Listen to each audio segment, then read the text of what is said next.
Hey, what's up guys, it's DarkArmedDuelist and today I'm going to be doing a Gravekeeper deck profile. So I'm really excited to see you guys because this deck has one of the most powerful field spells in the entire game in it, which is Necro Valley. Necro Valley is an insanely powerful field spell that basically locks down the entire graveyard, which is super cool for this deck. This deck is also one of the oldest ones in the entire game, which is just super cool that this deck continues to get support. So without further ado guys, don't forget to like, comment, subscribe, hit the bell on there so you can become part of Notification Squad, and definitely check out the Patreon down in the description below for all those awesome rewards, like getting your name scripted in a single video, getting a signed cards mail, and even getting to request a deck profile every single month you're a patron, along with test hands. So without further ado, let's get straight on into this. So first off, we're going to be playing 3 copies of Gravekeeper Commandant, which is going to help us get to Necro Valley even faster, because it has the ability to discard this card from your hand to be able to add a Necro Valley from deck to hand, which is a really good effect. We then play 2 copies of Gravekeeper Spy, which is a really good monster to set to your side of the field because it has an awesome flip effect that when it's flip face up, you get to special summon a Gravekeeper monster with 1500 or less attack from your deck to your side of the field, which is an awesome effect. We then play 2 copies of Gravekeeper Spiritualist. This is a good 2 of as well in the deck because it's basically walking polymerization with the ability that during your main phase, if Necro Valley is on the field, then you can fusion summon a spellcaster fusion monster from your X deck using this card you control and other monsters from your hand or field as fusion material, which helps us get into our boss monster, Gravekeeper's Supernaturalist, which is a crazy good boss monster for this deck. We then play 2 copies of Gravekeeper Recruiter, which is a good 2 of as well in this deck. It has the ability that when you control, or when this card you control is sent to the graveyard, you can add a Gravekeeper monster with 1500 or less defense from your deck to your hand, which is a pretty good effect because you can actually link this monster away, and when you link it away, you can use its ability when it touches the graveyard, which is a pretty good effect. We then play a single copy of Gravekeeper's Headman. This is just a 1-up to me in this build because it has the ability that if this card is summoned, you can target a level 4 Gravekeeper's monster in your graveyard and special summon an attack position or face down defense position, and you can only use this effect of this card once per turn, and this card is unaffected by Necro Valley. We then play a single copy of Gravekeeper Shaman, which is a really good card to summon off of Gravekeeper Spy because it has the ability that this card gains 200 defense for each Gravekeeper monster in your graveyard, and you negate all monster effects that are activated in the graveyard except Gravekeeper monsters.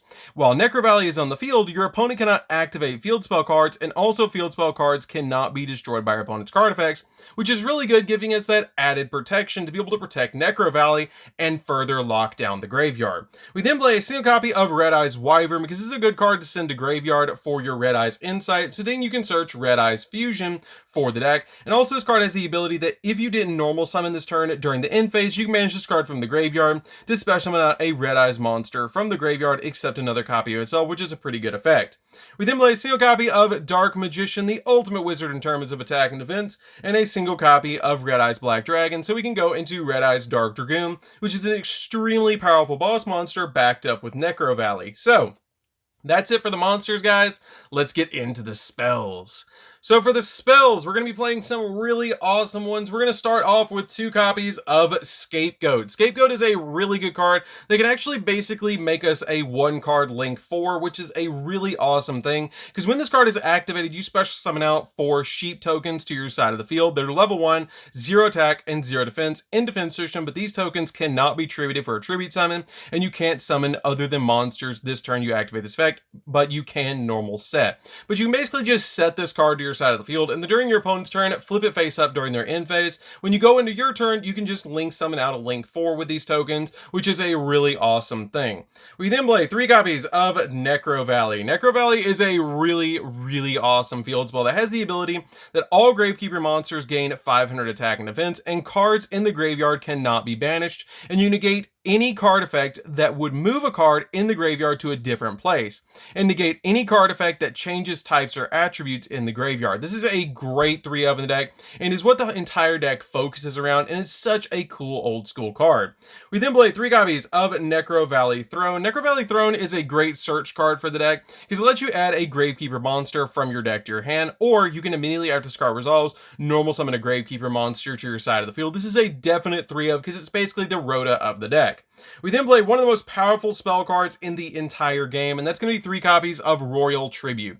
Royal Tribute is insane in this deck because if you control Necro Valley, both players discard any monsters in their hand, which is why we play such a low monster count in this deck, because you don't want to have a bunch of monsters in your hand and have this card in your hand and then basically make it so you have to discard a bunch of cards. You want to be able to set your spells and traps on your side of the field when you activate this card to basically make it where your opponent is losing a bunch of monsters and we're not losing much at all. We then play 3 copies of Red Eyes Insight. You're basically using this card to search Red Eyes Fusion. It's a really good card in this deck because it lets you send a Red Eyes monster from your hand or deck to the graveyard to add a Red Eyes spell or trap from your deck to your hand, except another copy of itself, which you're always going to be adding Red Eyes Fusion from your deck to your hand, which we play as a 3 of in this deck, so we can go into Red Eyes Dark Dragoon. Basically, this card has the ability that you fusion summon out a Red Eyes Fusion monster from your extra deck by sending the materials from your deck to the graveyard, which is just an awesome effect, but you can't normal summon for the rest of the turn or special summon for the rest of the turn, but you can set monsters during the turn you activate this, which is a really good thing for Gravekeeper Spy because you can't normal summon or set the turn you activate Red Eyes Fusion, but you can set monsters, so you set Gravekeeper Spy with this card, which is really, really good. So that's it for the spells, guys. Let's get into the traps. So for the traps, we're going to be playing 3 copies of Infinite Impermanence. Infinite Impermanence is a great 3-off hand trap that has the ability to target one face-up monster your opponent controls and negate its effects until the end of the turn, which is a really good effect. And if you don't control any cards, you can activate this card from your hand, which is a pretty good effect if you get pushed to go second, excuse me. We then play 3 copies of Torrential Tribute. Torrential Tribute is really good in this deck because it can basically just board wipe the field, and with us having cards like our Red Eyes Dark Dragoon on the field, it doesn't really matter when we weak Torrential Tribute because it's protected from Torrential Tribute anyways, so this card is a really good card to drop against the opponent to board wipe the monsters. We then play 3 copies of Solemn Strike. Solemn Strike is really good in this deck as well because it has the ability that when a monster would be special summoned or a monster effect is activated, pay 15 or life points to negate the summon or activation, and if you do, destroy that card. Really good 3-of in this deck to be able to just stop any monster. We then play 3 copies of Solemn Judgment as well. Solemn Judgment is insanely good because when a monster would be summoned or a spell or trap card is activated, pay half your life points to negate the summon or the activation. If you do, destroy it. Basically says no to everything, which is just really, really nice. So that's it for the main deck, guys. Let's get into the extra deck. So for the extra deck, we're going to be playing 3 copies of Gravekeeper Supernaturalist. This card is a great boss monster and super easy to actually summon to your side of the field.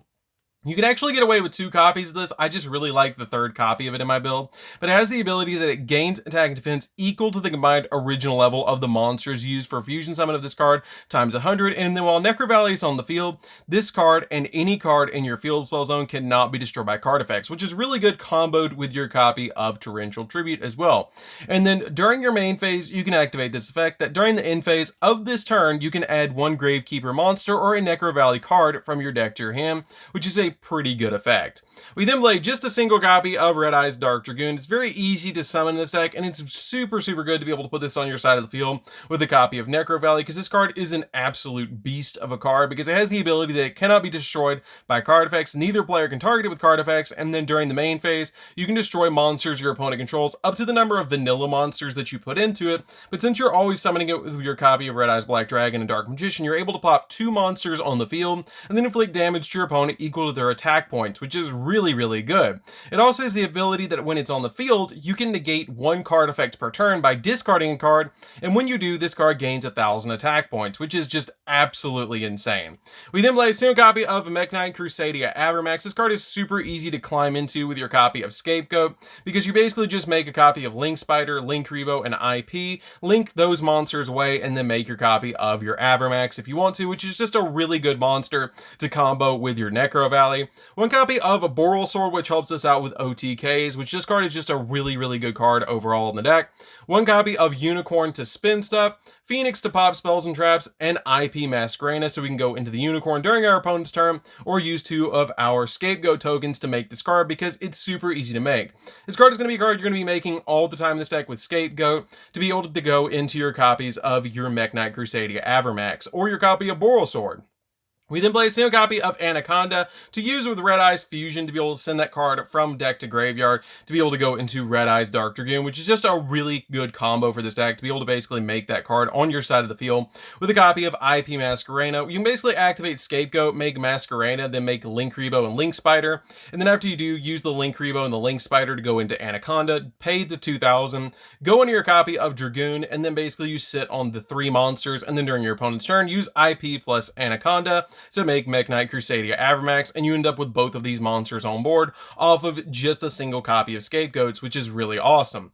We then play a single copy of Link Spider for the combo I just told you guys about, and a single copy of a Link Rebo, same thing, pretty much just a combo piece for the sheep tokens and Scapegoat. We then play a single copy of Artemis. Artemis is really good because you can link away your copy of your Recruiter to be able to then search the deck, which is really, really good to be able to just link that card away, or normal summon out to your side of the field and link it away since it's Spellcaster for this card. We then play a single copy of Tornado Dragon to pop spells and traps, and a single copy of Baguska just in case we need to lock down the board a little bit more and be able to go in for additional plays later on. Really good rank 4. So that's it for the deck, guys. I hope you did enjoy it. It's a really awesome deck to be able to play because it's insane how old Gravekeepers actually are and how they're still getting support, which is just really nice because it's such a fun deck and such an old school deck that's gotten so much good support over the years, and it's just a really fun deck. So anyways, guys, this is DarkArmedDuelist. Don't forget to like, comment, subscribe, hit the bell on there so you can come part of notification squad, and we'll see you guys in the next video. See you later, guys.